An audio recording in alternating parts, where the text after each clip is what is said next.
After 60, many women discover a truth: no one ever prepared them for the intimate area ages faster than the rest of the body. What once felt soft, elastic, and alive can slowly turn dry, fragile, and uncomfortable, stealing both pleasure and confidence.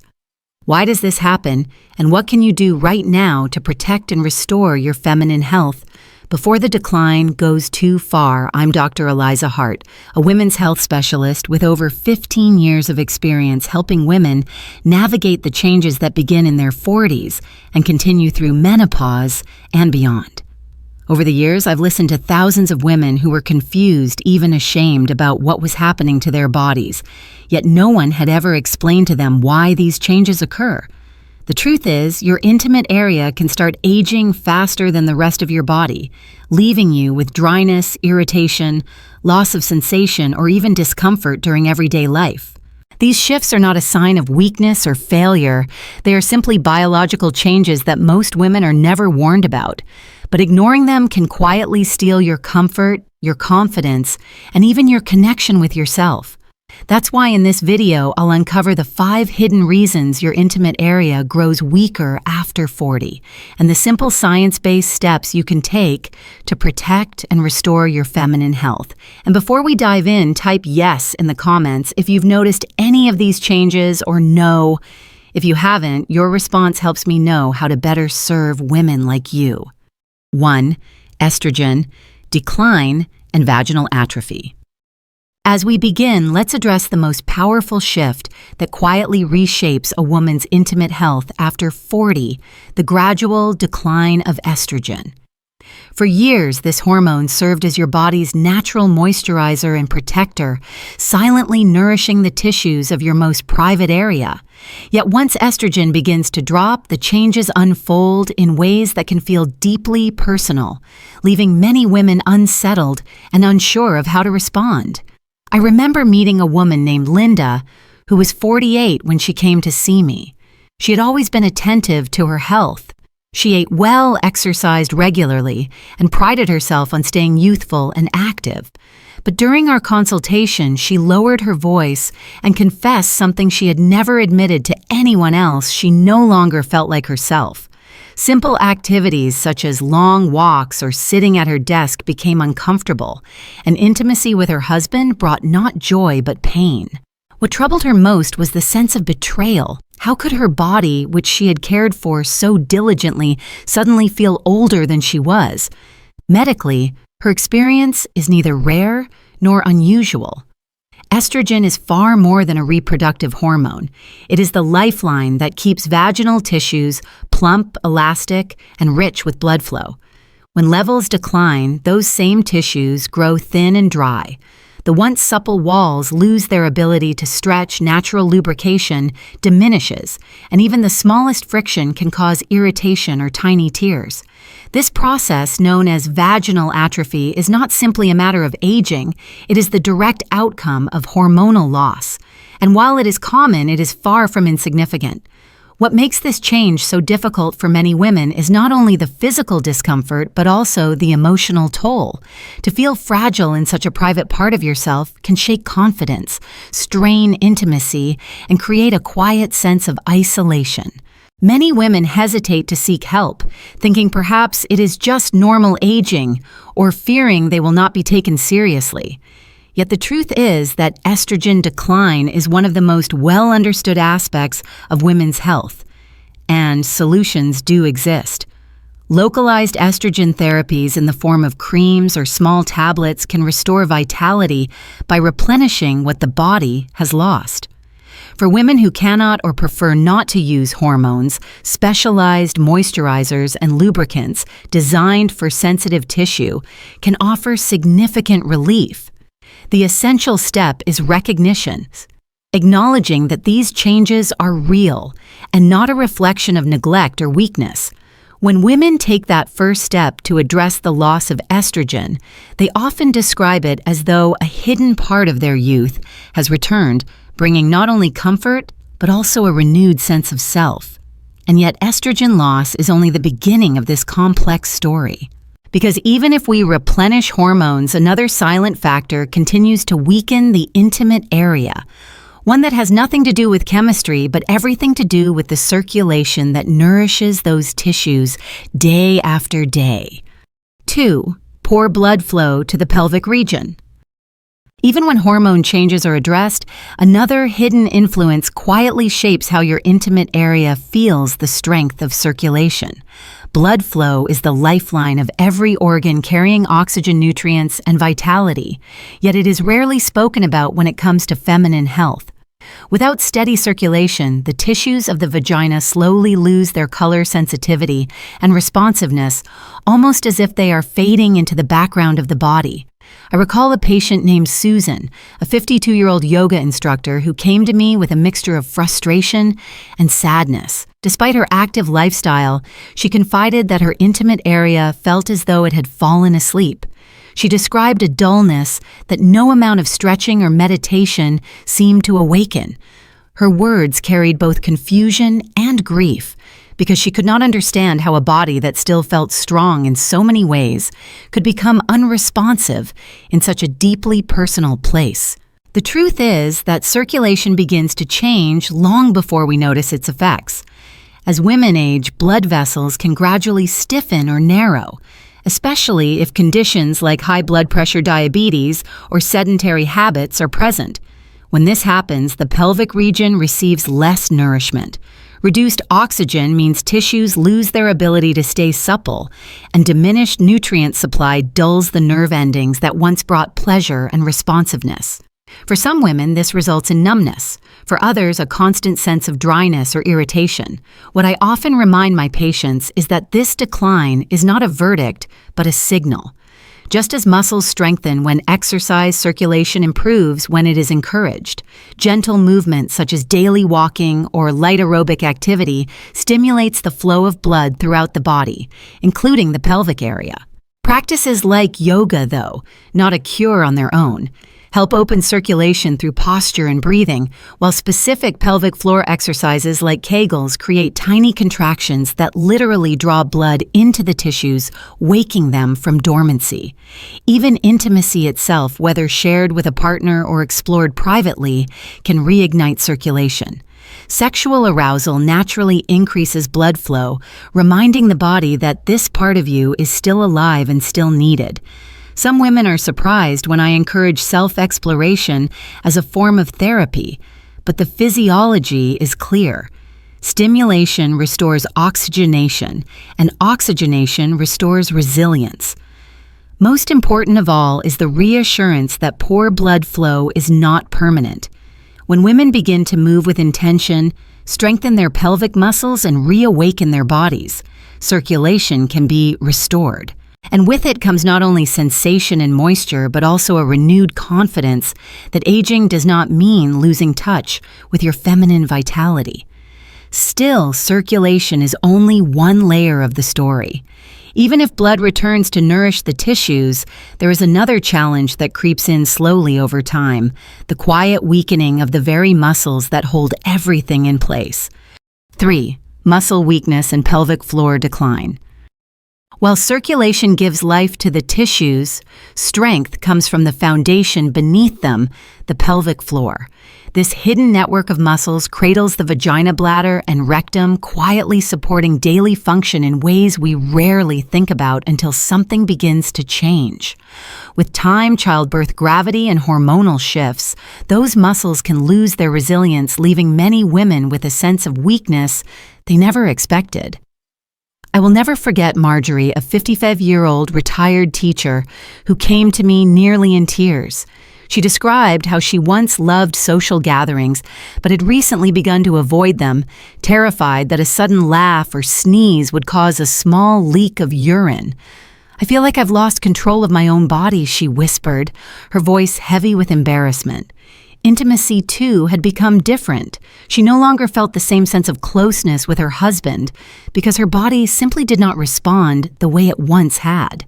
For Marjorie, the physical changes were hard enough, but the emotional impact, the loss of confidence, the withdrawal from joy was even harder to bear. From a medical standpoint, her story is profoundly familiar. The pelvic floor functions like any other group of muscles without use, and strengthening they weaken. Add to this the stretching of pregnancy and delivery, the natural erosion of muscle fibers with age, and the reduced elasticity that accompanies lower estrogen.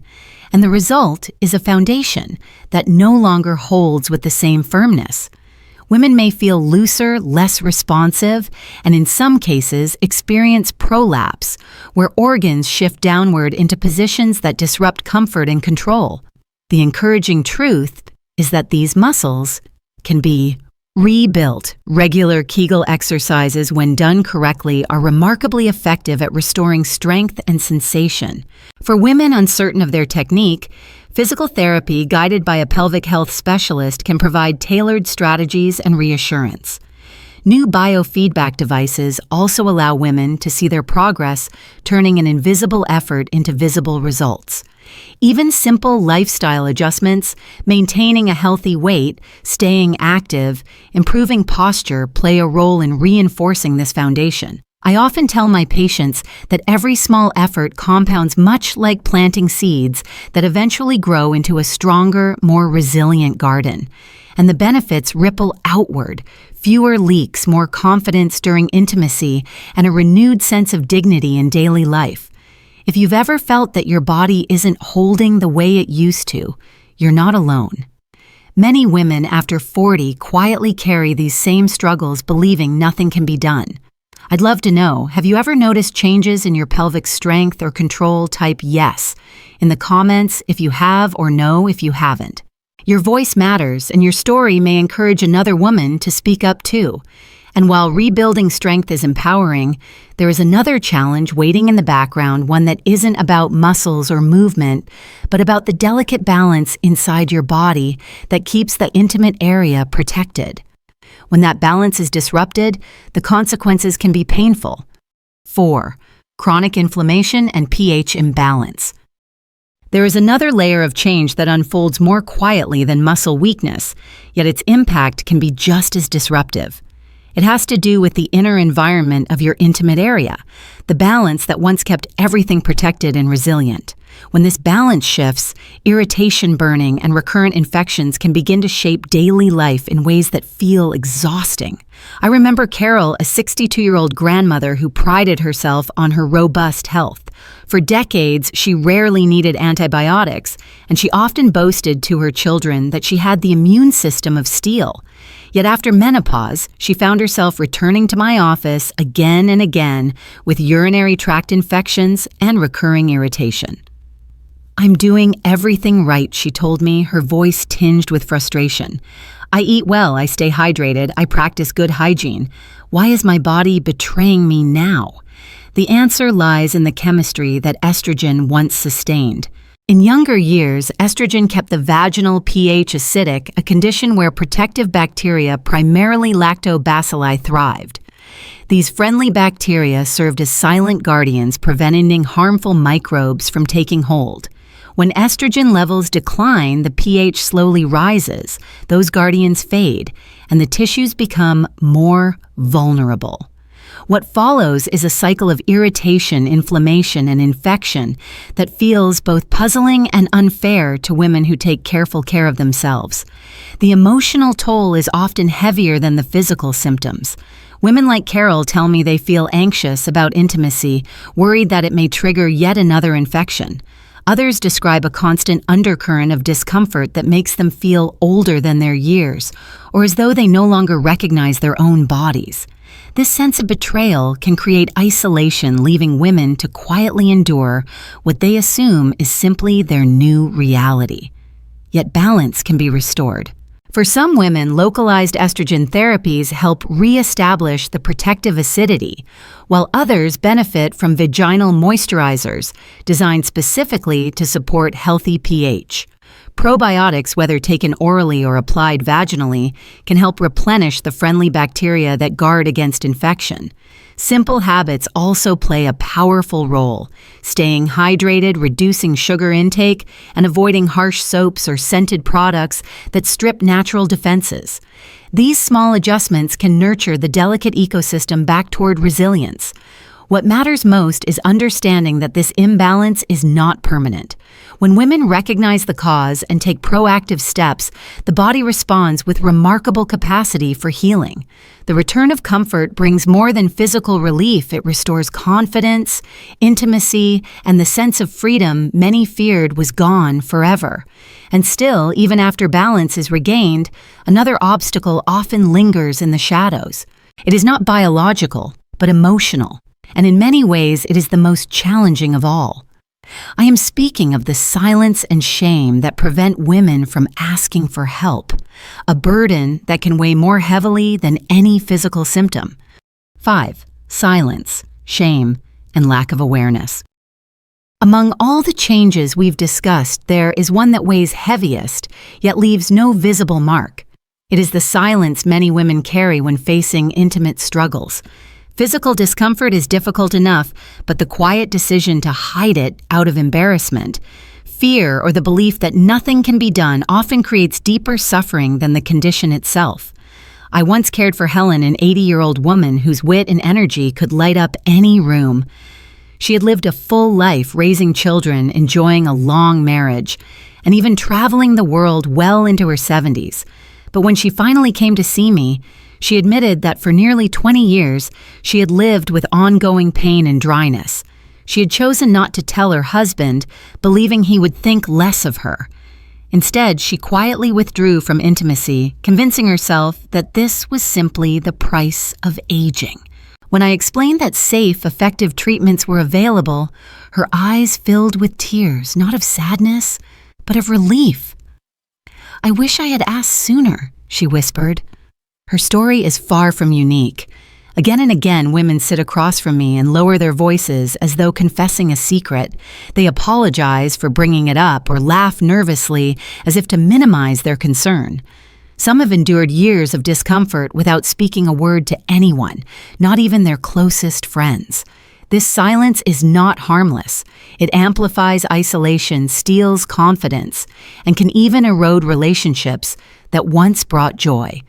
From a cultural perspective, this is not surprising. For generations, women have been taught to accept pain quietly, to consider changes in their bodies as private matters best left unspoken. Yet this conditioning creates a cycle where lack of awareness fuels more silence, and silence prevents women from discovering that help exists. The truth is that these issues are not rare, not shameful, and not untreatable. They are common consequences of biology and time, and they can be addressed with compassion and science. Breaking the silence is an act of courage, not weakness. Each time a woman speaks up, whether to her doctor, her partner, or even in a community of peers, she opens the door not only to her own healing, but often inspires others to seek help as well. It is in these conversations that transformation begins. If you've ever hesitated to share your experience, know this: you are not alone, and your story matters. Speaking out is the first step to reclaiming comfort, intimacy, and dignity. And when that step is taken, it paves the way for the final and most important message that these changes, though real, do not have to define the rest of your life. Now that we've uncovered the 5 hidden reasons your intimate area can grow weaker after 40, let's turn to what you can actually do. Small, realistic steps that begin to restore balance and strength. These are not dramatic interventions or impossible routines, but gentle habits that work with your body instead of against it. For women facing the loss of estrogen, localized therapies such as creams, vaginal tablets, or low-dose rings can safely replenish what your tissues are missing. If hormones are not an option, regular use of specialized moisturizers or lubricants can bring immediate comfort. And when combined with probiotics, they help protect the natural environment that supports resilience. Circulation thrives when you move. A daily walk, a short yoga session, or even 5 minutes of focused breathing can bring blood back into the pelvic region. Pairing this with Kegel exercises, tiny intentional contractions of the pelvic floor offers double benefits: more blood flow and stronger muscular support. If you're unsure whether you're doing them correctly, pelvic floor therapists and biofeedback tools can guide your progress and build confidence. To protect pH balance, avoid harsh soaps, douches, or heavily scented products that strip away your body's natural defenses. Stay hydrated and limit excess sugar, which can feed harmful bacteria. These small lifestyle adjustments reinforce the protective shield your body needs. And perhaps most important, speak up. The silence that keeps women isolated is the very thing that delays healing. Whether with your doctor, your partner, or even in a supportive community, breaking that silence is a turning point. Every conversation is a step toward reclaiming comfort, intimacy, and self-trust. We have explored 5 important reasons your intimate area may weaken. After 40, the decline of estrogen, reduced circulation, weakening pelvic muscles, changes in pH balance, and the heavy silence that too many women carry. Each one is real, and each can cause discomfort, loss of confidence, or strain in daily life. Yet none of these changes have to define your future. Your body is capable of healing when given the right care. Restoring balance may mean exploring localized therapies, building a habit of gentle exercise, or simply replacing harsh products with nourishing ones. It may mean strengthening your pelvic floor or drinking more water and less sugar. Most of all, it means listening to your body instead of ignoring it and refusing to believe that intimacy and comfort are things of the past. My greatest advice is this: don't wait in silence. Speak with your doctor. Reach out for support and allow yourself to explore the solutions that science and self-care provide. Every small step you take, whether it's a walk in the morning, a round of Kegels, or asking your physician about treatment, reminds your body that it is still vital and still deserving of love and care. Thank you for spending this time with me today. If this message resonated with you, please subscribe so you never miss important guidance designed for women navigating life after 40. And if you found value here, share it with another woman who might need to hear it. You are not too late. This is where it begins.